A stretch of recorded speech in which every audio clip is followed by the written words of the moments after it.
Strong street में स्वागत है। आज हम अदानी एनर्जी सॉल्यूशंस लिमिटेड के लेटेस्ट नंबर्स को गहराई से समझने वाले हैं। चलिए देखते हैं कि इस स्टॉक में आखिर चल क्या रहा है और सबसे जरूरी बात, क्या ये एक पोर्टफोलियो के लिए सही चॉइस हो सकता है। तो डिटेल्स में जाने से पहले चलिए उस सबसे बड़े सवाल से शुरू करते हैं जो हर इन्वेस्टर के मन में है। अदानी का ये एनर्जी स्टॉक क्या एक हाई ग्रोथ अपॉर्चुनिटी है या फिर ये पहले ही काफी गर्म हो चुका है? इस सवाल का जवाब ढूंढने के लिए हम एक इन्वेस्टर फनल को फॉलो करेंगे। सबसे पहले कंपनी का बिजनेस मॉडल समझेंगे, फिर उसके फाइनेंशियल रिजल्ट्स को देखेंगे, उसके फ्यूचर ग्रोथ इंजन को एनालाइज करेंगे और आखिर में एक इन्वेस्टमेंट फैसले पर पहुंचेंगे। तो ठीक है, चलिए शुरू करते हैं। तो सबसे पहले ये समझते हैं कि अदानी एनर्जी सॉल्यूशंस आखिर पैसा कमाती कैसे है। देखिए, किसी भी एनालिसिस के लिए उसका बिजनेस मॉडल समझना सबसे बुनियादी चीज है। तो कंपनी के ऑपरेशंस को 4 मेन सेगमेंट्स में बांटा गया है जो इसके बिजनेस मॉडल की नींव हैं। ये हैं ट्रांसमिशन, डिस्ट्रीब्यूशन, स्मार्ट मीटरिंग और कूलिंग सॉल्यूशंस। तो ये हैं वो 4 पिलर्स, लेकिन इनमें से 2, ट्रांसमिशन और स्मार्ट मीटरिंग, इनमें फ्यूचर ग्रोथ का एक बहुत ही बड़ा पाइपलाइन छिपा है। सिर्फ ट्रांसमिशन बिजनेस की ही बात करें तो कंपनी के पास 60,000 करोड़, जी हां 60,000 करोड़ रुपए का एक जबरदस्त ऑर्डर पाइपलाइन है।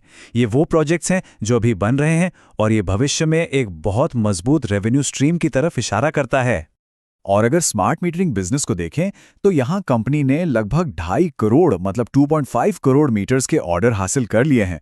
ये भी एक बहुत बड़ा पोटेंशियल रेवेन्यू सोर्स है और साथ ही ये भारत के एनर्जी सेक्टर के मॉडर्नाइजेशन में भी एक बड़ा कदम है। ठीक है, तो अब जब हम बिजनेस समझ चुके हैं तो चलिए इसके लेटेस्ट फाइनेंशियल हेल्थ रिपोर्ट पर एक नज़र डालते हैं। ये फिस्कल ईयर 2026 के पहले 6 महीने का है। देखते हैं कि क्या आंकड़े भी वही कहानी कह रहे हैं। तो देखिए, टॉप लाइन नंबर्स तो काफ़ी सॉलिड दिख रहे हैं। हर जगह डबल डिजिट ग्रोथ है। टोटल इनकम 16% बढ़ी है और एबिडा 13% बढ़ा है। ये एक हेल्दी ऑपरेशनल परफॉर्मेंस की निशानी है। रेवेन्यू और ईबिडा ग्रोथ तो मजबूत है, लेकिन प्रॉफिट आफ्टर टैक्स यानी पीएटी वो एक और भी बड़ी कहानी बताता है। अब जो चीज़ यहां सच में दिलचस्प है वो है एडजस्टेड पीएटी में 42% का उछाल। चलिए समझते हैं कि इसका असल में मतलब क्या है। यहाँ ये एडजस्टेड शब्द बहुत ज़रूरी है। इसका मतलब ये है कि अगर हम पिछले साल के आंकड़ों में से एक वन टाइम टैक्स आइटम को हटा दें और फिर तुलना करें, मतलब एप्पल्स टू एप्पल्स कंपैरिजन करें, तो कंपनी का कोर प्रॉफिट 42% बढ़ा है। ये ग्रोथ का एक बहुत ही दमदार आंकड़ा है। तो सवाल ये है कि ये सारी फ्यूचर ग्रोथ आएगी कहाँ से?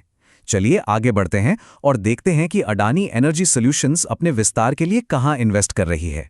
मैनेजमेंट ने पूरे साल के लिए एक बहुत बड़ा कैपिटल एक्सपेंडिचर प्लान बनाया है और इसका ज़्यादातर हिस्सा हाई ग्रोथ ट्रांसमिशन और स्मार्ट मीटरिंग सेगमेंट्स में ही जा रहा है। मतलब साफ है कि कंपनी को सबसे ज़्यादा मौके इन्हीं एरियाज में दिख रहे हैं। कंपनी के सीईओ ने खुद कहा है कि परफॉर्मेंस साल के दूसरे 6 महीनों में ज़्यादा मजबूत रहेगी और उम्मीद है कि ये भारी भरकम कैपेक्स सालाना ईबीडा रन रेट में करीब 2800 करोड़ रुपए और जोड़ेगा। इन्वेस्टर्स के लिए ये एक बहुत ही पॉजिटिव संकेत है। तो इस सारी जानकारी के साथ हम अपने आखिरी सेक्शन पर पहुंचते हैं। क्या अडानी एनर्जी सॉल्यूशंस में इन्वेस्ट करना चाहिए? चलिए इसके फायदे और नुकसान दोनों पर नजर डालते हैं। और ये बिल्कुल एक सिक्के के 2 पहलुओं की तरह है। एक तरफ एक जबरदस्त ग्रोथ की कहानी है तो दूसरी तरफ उसे पूरा करने में बड़े रिस्क भी हैं। ग्रोथ का पोटेंशियल तो बहुत बड़ा है, लेकिन उसे हासिल करने में चुनौतियां भी कम नहीं हैं। एक और बहुत जरूरी बात, स्टॉक का प्राइस टू अर्निंग्स यानी पी रेशियो करीब 50 का है। इसका मतलब है कि मार्केट ने भविष्य की ग्रोथ का एक बड़ा हिस्सा पहले से ही कीमत में शामिल कर लिया है और इस वजह से मौजूदा लेवल्स पर स्टॉक थोड़ा महंगा लगता है। यह हाई वैल्यूएशन हमें पोर्टफोलियो एलोकेशन के सबसे अहम सवाल पर ले आता है, खासकर रिटेल इन्वेस्टर्स के लिए। इस जैसे स्टॉक में पोर्टफोलियो का कितना हिस्सा लगाना सही रहेगा? देखिए, इसका प्रोफाइल हाई ग्रोथ और हाई रिस्क वाला है। तो जो इन्वेस्टर्स ज्यादा उतार चढ़ाव झेल सकते हैं उनके लिए एक छोटा स्ट्रैटेजिक एलोकेशन सोचा जा सकता है। और हां, एक बात साफ कर दें, ये कोई फाइनेंशियल एडवाइस नहीं है, इसलिए अपनी खुद की रिसर्च करना बहुत जरूरी है। चलिए अब इस पूरी बातचीत के जो मुख्य पॉइंट्स हैं उन्हें फटाफट समराइज कर लेते हैं ताकि एक सोचा समझा फैसला लिया जा सके। तो सबसे जरूरी बात यह है, अदानी एनर्जी सॉल्यूशंस एक मजबूत ग्रोथ वाली कहानी है जिसके पीछे सॉलिड आंकड़े भी हैं। लेकिन इसकी वैल्यूएशन प्रीमियम है और इसे पूरा करने में असली चुनौतियां भी हैं। अब फैसला ये करना है कि क्या संभावित फायदे इसमें शामिल जोखिमों के लायक हैं। अगर इस एनालिसिस से अदानी एनर्जी सॉल्यूशंस को बेहतर समझने में मदद मिली हो तो हमारे चैनल को लाइक, शेयर और सब्सक्राइब करके जरूर सपोर्ट करें। और अब हम अपने दर्शकों से सुनना चाहेंगे। कमेंट्स में उस स्टॉक का नाम बताइए जिसका एनालिसिस आप अगली बार स्टॉक स्ट्रीट पर देखना चाहते हैं। देखने के लिए शुक्रिया।